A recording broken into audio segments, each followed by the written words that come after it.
Meski sudah 27 tahun berlalu, peristiwa kerusuhan Mei 98 tetap menjadi salah satu lembaran hitam yang tak bisa dilupakan oleh sebagian orang, terutama mereka yang menjadi saksi hidup dari berbagai kejadian tragis dan memilukan. Salah satunya adalah Syadzali, tinggal hanya 2 km dari Mall Klender.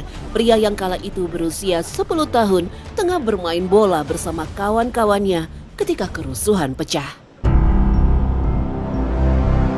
Apa yang Mas lakukan pada saat sampai di lokasi seperti ini? Awalnya itu sih kita kagak ada niatan buat jarah kan. Jadi cuma pengen ngeliat aja gitu. Cuman dari teman-teman saya ini udah inilah terpincut gitu, pengen namanya masuk gitu. Ya udah masuk tuh 3 orang. Saya dibagi 2 orang, saya di bawah nungguin barang gitu. Udah lu di sini aja gitu kata teman saya. Pria yang akrab disapa Jali ini menyebut penjarahan diprovokasi oleh beberapa orang yang punya ciri tertentu. Oknum badannya pokoknya terak dah gitu, gede, kepalanya botak, gitu. Itulah yang suruh namanya masuk, suruh masuk. Nah setelah masuk, nah baru ada pembakaran. Kondisinya seperti apa? Ada yang ngelempar bensin kah atau gimana tuh yang Mas lihat? Kan Mas ada di luar ya, di luar ruangan, di luar mall, dan itu apa sebenarnya yang dilihat? Bukan bensin Mbak, jadinya bom yang di dalam minyak tanah di dalam botol, kayak bom molotov dah dilemparin gitu ke dalam. Gitu bukan bensin disiramin Pak. Dulu kan bukan kayak gini nih. Di itu ada tangga jalan. Nah, tangga jalan itu udah banyak kasur. Dilemparin dah pakai bom molotov itu, meledak di situ. Kebakaran yang terjadi begitu cepat masih sangat lekat pada ingatan Ahmad, rekan Jali yang saat berada di dalam mall. Ketika mulai menjarah mainan di barisan toko lantai 2, api mulai menutup akses keluar mall. Jadi apinya itu seluruhnya satu ruangan itu terbakar, Mbak. Tapi hanya jalan yang kaca itu yang tidak terbakar. Udah api udah besar, nah adanya hanya sebuah kaca. Ya terpaksa udah saya pecahin, saya pukul lah. Saya ngeliat kasur di bawah, di lantai bawah, di dasar ini ada kasur. Nah saya mau nggak mau terpaksa harus lompat, Mbak. Pria 41 tahun ini ingat betul peristiwa tragis yang dilihatnya saat itu. Ya begitulah posisinya, Mbak. Badan kebakar, badan gosong, hitam. Itu ada yang memang kegencet di lift, yang cuma kepalanya doang ada yang cuma kakinya doang setengah. Meski keduanya selamat, tetapi Jali dan Ahmad harus rela kehilangan seorang temannya yang terjebak di dalam mall.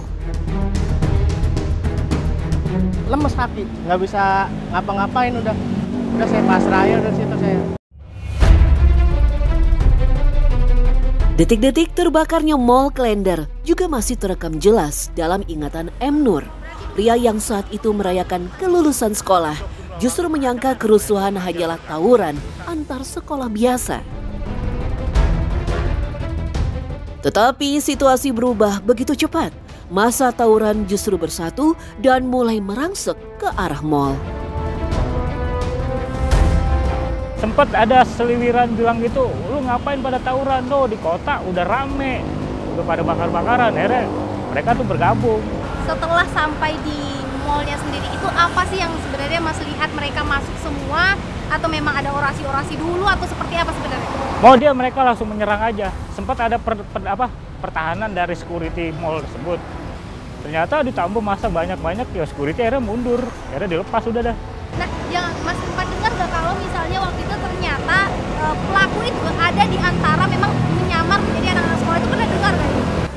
Orangnya tersebut tuh naik motor, pakai jaket, kacamata gitu doang. Ya usianya sih udah kayak berusia lah bapak-bapak gitu. Tak berselang lama, api menjalar begitu cepat. Pertama sih letukan kayak gas gitu kali ya. Tiba-tiba api membesar, lantai bawah dulu habis.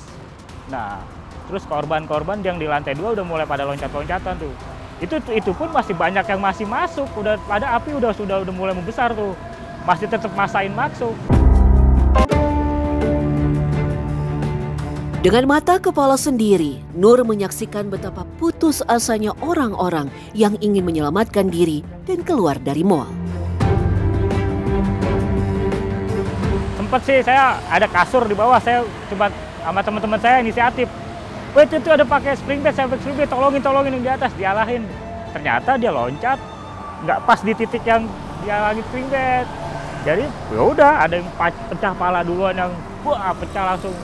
Udah agak darah lah pokoknya. Lantai 4, lantai 3 itu banyak yang, karena kan di lantai 3 itu kalau nggak salah waktu itu posisi toko-toko apa pakaian, terus toko-toko emas berlian gitu, aksesoris.